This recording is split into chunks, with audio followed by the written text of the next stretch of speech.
I always knew the answer to everything is raw action. The answer to everything has always been raw action. My dad had a tweet about this. He said that raw action solves all. And he used to say this. I'll give you an example. If you're a farmer and you need rain for your crop and there's no rain, you can sit there and say there's no rain, we're all going to starve. Or you can stand up and do a rain dance. Now, will your rain dance work? Perhaps not. Perhaps the rain won't come. But I would argue that you're better off standing up doing that rain dance than just sitting there waiting to die. You have to do something. Raw action solves. So when I was broke, I was never like, I'm poor, what do I do? It was, I'm poor, I have to do something. If I was broke, I'd go for a run. That's why I was such a great fighter. If I was broke, I'd sit there and go, I'm actually poor. How do I make money? Don't know. Where can I get some cash? Don't know. What work can I do? Don't know. I'll just go for a run then. And I'd just go for a 3-mile run. You just have to say, well, I have to do something. I can't just sit still and die. A lot of people are happy to just sit still and die or to go to sleep and take a nap. Well, if that's what you want to do, then you can say a loser. That's fine. I'm glad there are losers, because if everyone had Lamborghinis, my Lamborghini wouldn't be fun to show off. I need you to look at it and feel the deep pain in your heart of regret and failure. That's the whole point of it. I need to drive my Bugatti and everyone be looking at it going, I'll never have one of those. And I can get all their energy and feel it all, and it makes me happy. Fantastic. So you can sit at home and do nothing. But when I was poor, I had to go for a run. I couldn't sit still or lift weights or do something. I couldn't even sleep. So raw action solves everything, and I understood that at a young age. But as you get older, you get to look back and you get to put your whole story together, the whole tapestry together. I knew I wouldn't stay poor. Did I ever think I'd get this rich? Well, I never said I wouldn't, but did I ever think it would probably happen at this level? No, but it's amazing how the compounding interest of just endless raw action adds up. I've never had a lazy day. I've never skipped work, never missed an email, never had a day off, ever. If you were to go through the last 3 years of my life, you will see that there's never been a day where I wasn't doing what I was supposed to do. And it all just adds up, and then monumental success comes, and you get to laugh at everybody else, ha ha ha, and life's great. Well, I think that initially fighting is always the best thing you can ever do, especially it's the best way to spend your 20s because you heal superhumanly, you heal like Wolverine. I can't think of a better use of that superhuman healing ability besides fighting. And it's going to teach you everything you need to know about personal accountability and hard work and overcoming fear and dedication and discipline. There's so many lessons to be found inside of fighting. And plus, it's the most respected sport on the planet. And I think that you'll learn more about yourself and more about life and more about the realities of how the world works if you're a fighter. So I think that's what's so fantastic about it. All of my wisdom and all the things I say doesn't come from books. It comes from life experience. And a lot of my life experience is the brutal realities of violence. So people say, oh, Andrew's so smart, Andrew's so wise, Andrew knows so many things. I've learned all of that simply through fighting. And if you're a warrior in life, the arena may change, but the battle never ends. It's just never ending, and you have to get used to fighting. You have to get used to being under pressure and under stress all the time, and being the kind of person who can perform and smile anyway. And I'm glad I spent my 20s training, because I can't think of something else. I find it amazing that, like, I speak to people my age, and I say, in my 20s, I spent maybe, I don't know, let's say 3 hours a day. What's a decade of 3 hours a day? Let's say 10,000 hours. I spent 10,000 hours in the gym training. You're the same age as me. What did you do with those 10,000 hours? They can't even tell me what they did. What did you do? Watch TV, go out, go pub, sit around, sleep, nap, chase women? What did you actually do? We had the same amount of waking hours and the same amount of minutes. I know where 10,000 hours of my minutes went, and that's why I'm the champ. That's why I have 4 title belts above my bed. That's how I spent my 10,000 hours. Tell me what you did with your 10,000 hours, which is equal to, comparable to, or superior than how I spent my time. And they can't even name what they did with any of their time. They're like, don't know. So if you're 16, you need to be using every single waking minute towards things you're going to remember. You're going to remember training. You're going to remember working hard. You're going to remember trying to make money. You're spending your life and wasting your time doing things you're not even going to be able to recollect in a few years. You're going to wonder why you fall behind the people who don't waste time. Time is the ultimate currency. Time is money. Time is also strength and power and networks and connection. Time is everything. You can convert it. It's like malleable. Time is like Play-Doh. Yeah. You can turn it into anything. You can turn it into muscles if you go to the gym. Turn it into fighting prowess if you go to the fight gym. But people have all this time and they just mush around with it. And then they're like, oh, don't know why I'm failing. I wish I was successful. When you're living that type of life and you end up searching for meaning, you end up down the path of hedonism, because the meaning is, I want to have as much fun as possible. But fun in and of itself, I was talking to another girl, and I was saying to her that fun, she was saying to me, you know what, Andrew, all you do is work. You never really have fun. And I said, fun is haram. She goes, is fun really haram? I'm like, no, it's not. But please understand what I'm trying to say here. What I'm trying to say is, when you look at what most people do for fun, It's horrible. Look, when fun is clubs, drinking, running around, laughing like a kid, all this, all the bad things in life, the negative haramities can be attained through this obsession with fun. If you find a man who's obsessed with work, I have things I need to do, and I feel satisfied inside when I do them. I have duty and I have work, and I have obligations to fill and objectives to meet. I feel happy when they are done. That is my fun. My fun is clearing my emails, making $2 million in the day, buying another investment property I don't need, going to bed, training hard, eating right. That's my fun. Call me boring. That's what I enjoy. When you were talking about that lifestyle, what you end up searching for in that hedonism, you just end up searching for excesses, right? To have more fun, you want to get more drunk, go to more clubs, and it's just a black hole, and it never ends, and you end up destroying yourself. We need discipline, we need purpose, we need to have parameters set for us. And truthfully, as a person, you're happier that way. That's why I quit drinking. People think I quit drinking because I reverted to Islam. That's not why. I actually quit drinking 2 months before that. I was extremely effective on alcohol.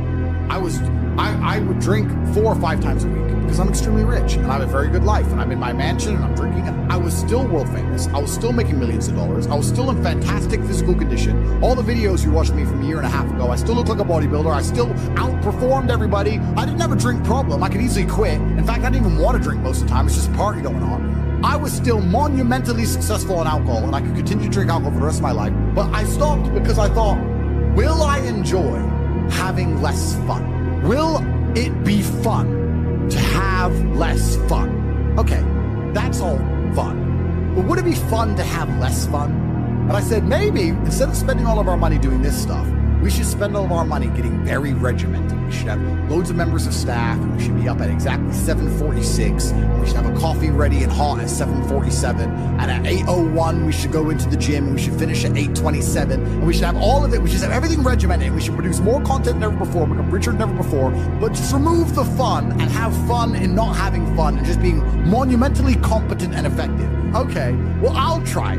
Let me try for 6 months to give up all fun and just be boring. And then I learned some very interesting things during that time. Firstly, I learned that the whole idea of drinking for being social is now gone. I think we're at the age where if you were 21 and you didn't drink, you didn't have a life.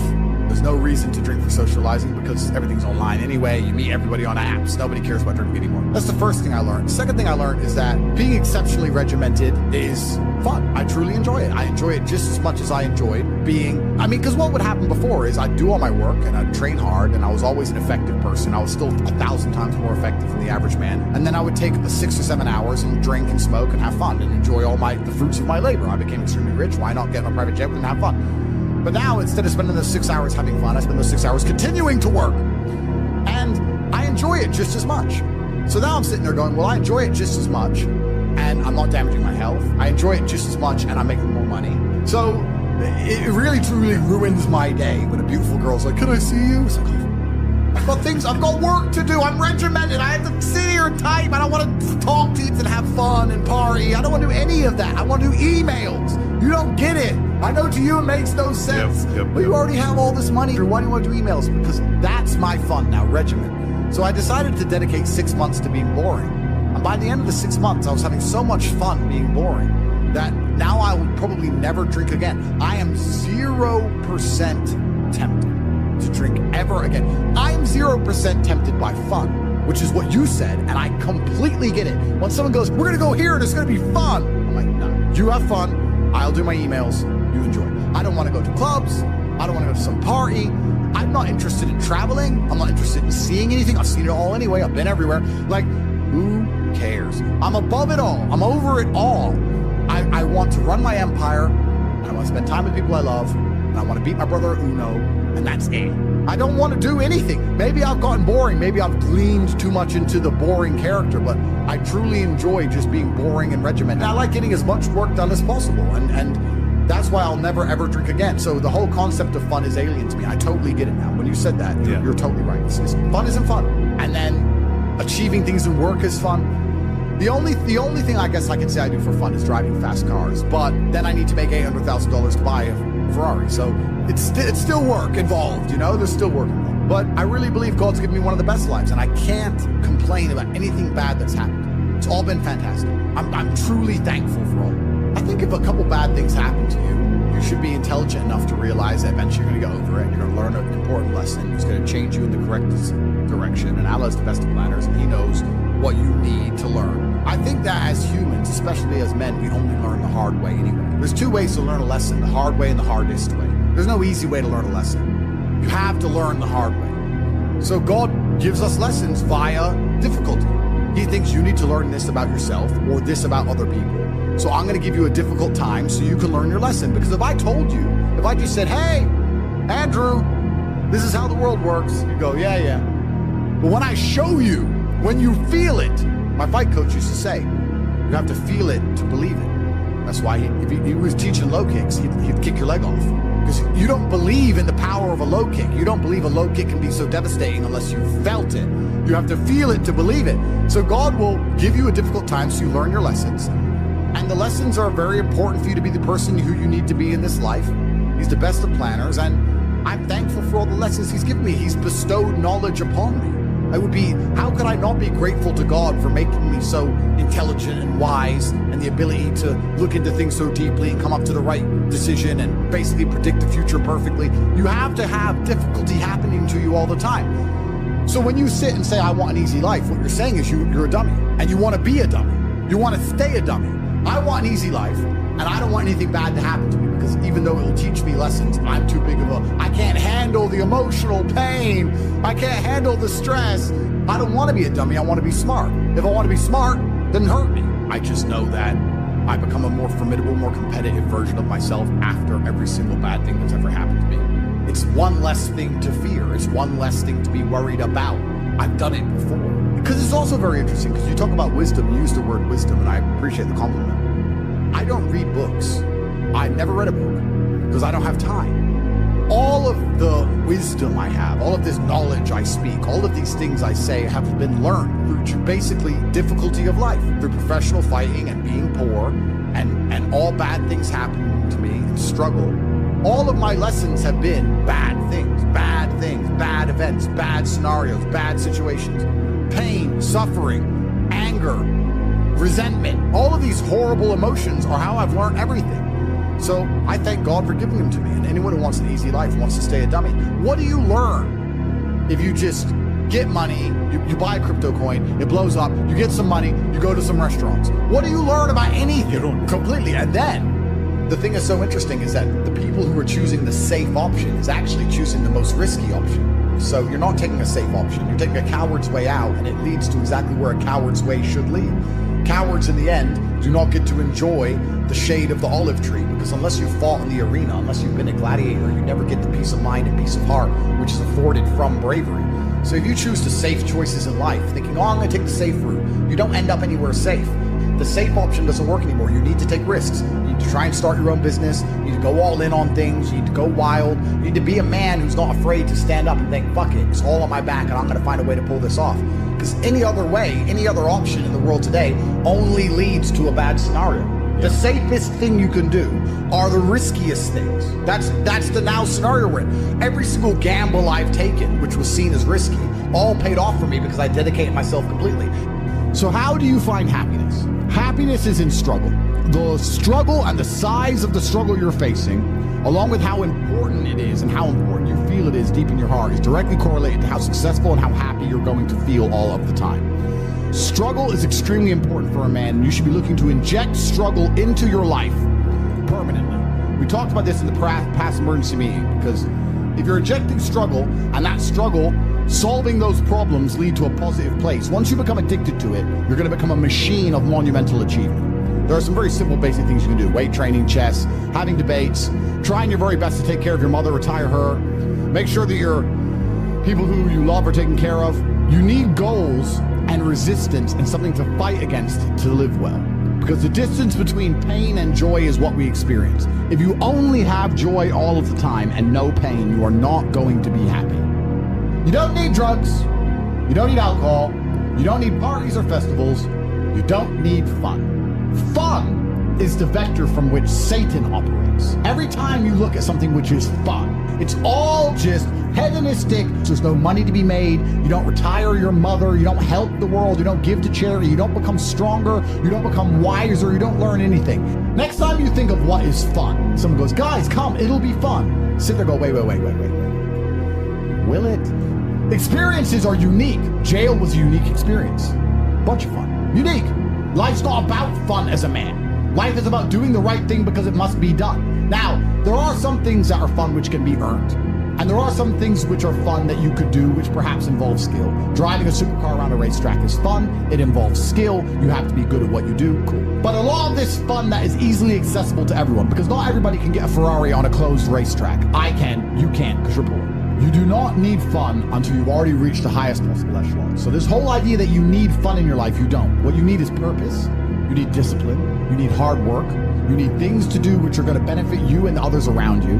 You need duty, you need obligations, and you need performance metrics. You need people around you who are going to hold you accountable. You don't need to be waking up thinking about fun. You're nobodies. You're not important. Nobody knows who you are. You're not physically strong. You're not financially wealthy. You have bigger concerns. You're obsessed with this idea of fun. Hey, what are we going to do this weekend? We need to have some fun. Do you? Do you need fun? Do you deserve it? Really? Have you actually gone out there in the universe and made a mark large enough that you're allowed some time off to have some fun? You don't deserve any fun. You don't need any fun. You have work to do. Your obsession with fun is holding you back. These things you think are fun aren't fun. Checking your bank balance in your house, not going out, you're not in the club, and seeing $20 million liquid is very fun. That's right. Much more fun than anything you could possibly ever do. So, although it wasn't fun to sit around and accumulate that kind of wealth, it's the funnest thing in the universe, in a way. For a man, your contentment will come from your purpose, and it will come from your competence, and it will come from succeeding objectives. It will come from completing difficult things that other people cannot complete. It will never come from the easily accessible hedonism, which you have confused for fun. If everybody can do it, you shouldn't want to do it. If everybody can go to that concert, you shouldn't want to go. If everybody can go to that club, you shouldn't want to go. You should only want to do things others can't do. The only fun I have is doing things I know you're not allowed to do. Putting my Bugatti on an A380 and flying it around the world to a racetrack which I've rented out for only me and only my friends to race around cars. You can't do that. I can. That is fun. But if you say to me, Andrew, come to this party, and I say, well, who's there? Everyone. Oh, everyone's there. Does that mean I need to go, right? It's the event of the century. Ooh, everyone's there. If everyone's there, it's trash. So you need to sit there and go, all right, I'm being asked to do something fun. Who else can do this? And if the answer is everybody, stop. I clear my emails. I've trained hard that day. I made a couple $1 million. I've spec'd a brand new car. I've checked on all the people I love, all the people I care about. I've donated some money to charity. My children are fed. Their mothers are taken care of. Everything is in order. Everything is in its proper place. That is fun. If you say to me, Andrew, skip a portion of that organization and professionalism so that we can go and do something that everyone else can do, my answer will be no. That does not sound fun to me. And the fact that you think that's fun shows that you have a severe mental deficiency. Stay away from it.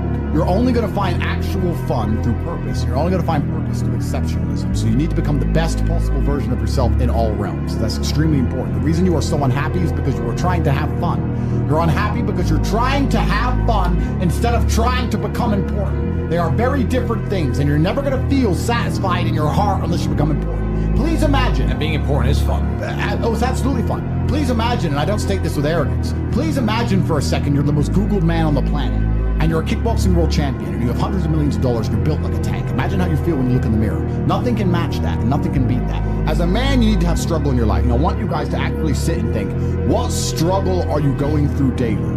What struggle are you undertaking? What struggle are you trying to overcome? Because you should make a list of them. I can know for myself, every single day I wake up and I train physically. Every single day I have to go through X amount of physical pain when my day begins. That is a struggle that must be completed. Then I must try and keep my massive empire online, see my children, take care of everybody. There's struggle involved. My life is difficult. Difficult lives are fulfilling because we used to have to hunt and fish and go out there and go through difficulty to survive. And I often see that when I speak to people who are too comfortable, they end up being unhappy.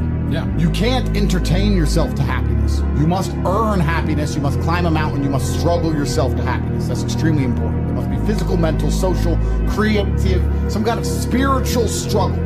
And those things being satisfied is what's going to satisfy you. It's like Bitcoin. Bitcoin's a mathematical equation. You solve the equation, you get a Bitcoin. Life is very much the same. There's struggles, there's difficulties which you have undertaken, which you have adopted to try and complete.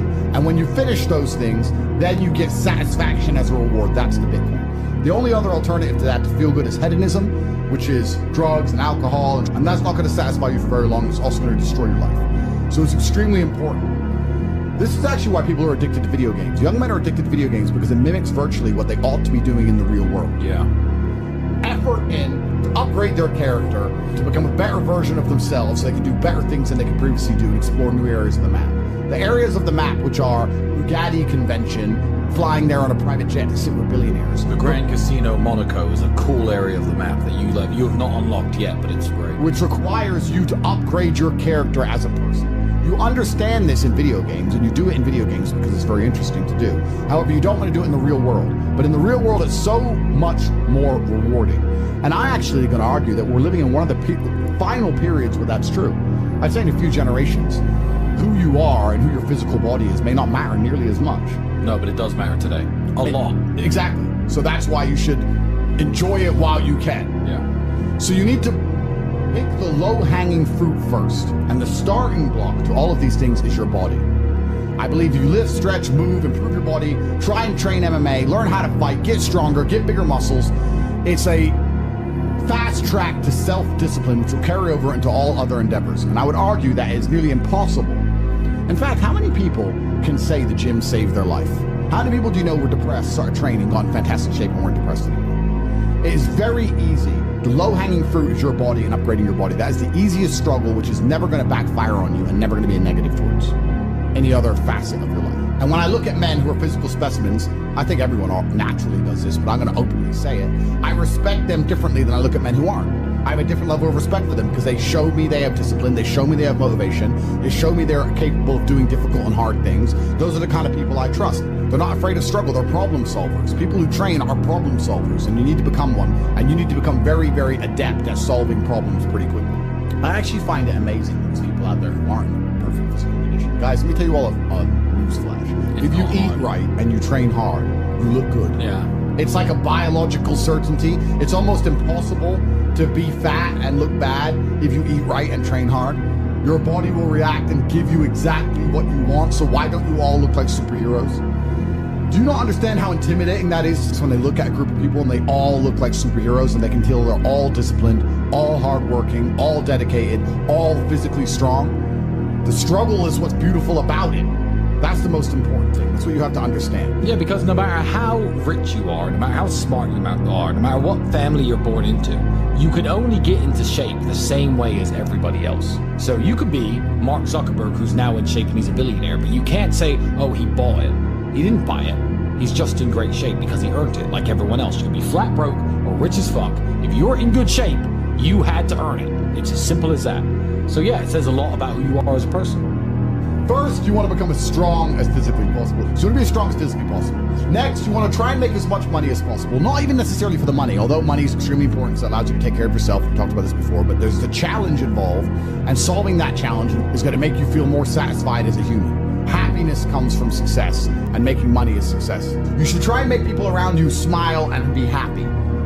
You should try and encourage positivity around you. You should be the kind of person that no one can really complain about their struggles around, because they know that you're the person who's going to be like, why are you complaining when you could just simply fix it? And especially successful people. Successful people are uninterested in stealing because we'd rather everybody win and keep the friendship and keep the network and keep the positive hormones and keep the good karma than make a little bit extra money. So it's amazing what you see in the world. And if you become a person who is happy and successful and can take care of himself and adopt struggles, you're going to start finding those other people who do the same thing, and then you're going to build a network and become fantastic. Live with men you're in competition with. So, you and your friends need to have friendly competition at all times. Now, you need to meet your friends, and you need to have banter and competition around things that matter. Who's got the most money? Who's worked hardest? Who's discovered XYZ? Crypto, stock, new way of generating income? Who's trained that day? Who has the most children? Put some actual competitions together that matter and start competing and being around people, because you are the sum of the 5 people you spend the most time with. Everybody knows this. So why don't you get some genuine metrics that will improve your life? You won't have time to stand around cooking meals if you're friends with somebody who works out for 3 hours a day, for example, because you're going to need to find 3 hours a day to train to beat him, which means you're going to have to just eat that rotisserie chicken as you do squats, like a man should. Live with men you're in competition with. This is ultra important because you can measure yourself against your circle. If Tristan comes downstairs and says, I've done 1,000 push-ups, I will do anything it takes to do 1,001 just to annoy him, because I know that he then has to do 1,002. And pissing him off is worth it. It's always worth it. And that's why you need to have that kind of competition. Get your act together, get some genuine metrics, things that matter, and once they're all put together, you're going to live in a naturally competitive environment, which is going to increase your testosterone level. It's going to prevent you from doing a lot of dumb shit. And the competition one's great, because you can apply it to everything. There are a lot of people who are going to get, kicked in the nuts and take a fall, and they're going to let it beat them down. Andrew's lost very important kickboxing matches. Did he quit fighting then? Did I quit fighting when I got my ass kicked a couple times? No, you don't. You just have to continue, because in life there are only winners and losers. There are no participation trophies.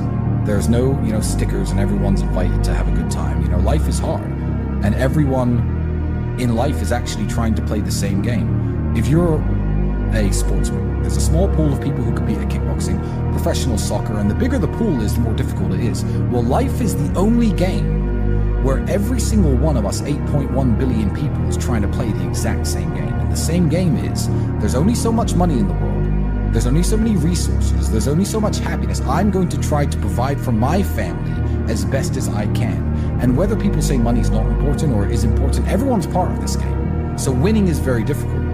And you have to keep trying when you get kicked and you fall down. And that's the advice I give to every young man who listens to me.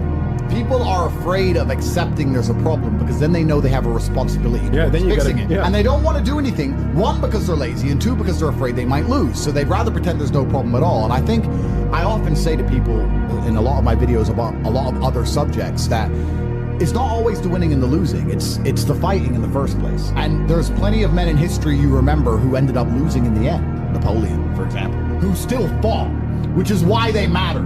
It's not, if you're only going to fight when you're guaranteed to win, then no bravery is required. And you have to fight so that you can look back on your life and feel happy that you tried to do something when you knew it was going on before it was too late. Forget about the winning and losing for now. Focus on the fight. You must wait for the moment when the opponent's mind is scattered and strike without hesitation. If you do not overcome your tendency to give up so easily, your life will lead to nothing. Objectify your demons so you control them instead of them controlling you. Fear is a reaction. Courage is a decision. You have to train your mind to be stronger than your emotions, especially your impulses, or else you're going to lose yourself. You will only be found by the devil once you are lost, and he will lead you to hell. Most of the important things in the world have been accomplished by men who kept fighting when there seemed to be no hope at all. I think it's a good motto, perhaps, for life, for everyone who's watching this. I heard it during a boxing match, and I think it was between Evander Holyfield against some guy who's not nearly as well known. And Holyfield was losing, and then he starts swinging and hitting the guy. And the commentator said, suddenly the champion returns with initiative and vengeance. That's a good slogan for life. You should wake up, look in the mirror, and say, suddenly the champion returns with initiative and vengeance. That's a good way to start your day every single day. Yeah, it is. Initiative and vengeance to become the best possible version of yourself. It's very important. This is the last piece of advice I want to give to people at home. A lot of people go through life with a very average attitude, and they wait for their one big break. But you have to build your big break. And you're going to do that with 1,000 tiny victories. If you're watching this, ask yourself a question. When's the last time you genuinely tested yourself? When's the last time you genuinely felt challenged? Win or lose, you can be a hero if you just fight. Win or lose, you can be a hero if you make the brave decision. There are so many men of history we remember who didn't even win every time. Napoleon lost. He's still famous. His name's still etched into history. You can't escape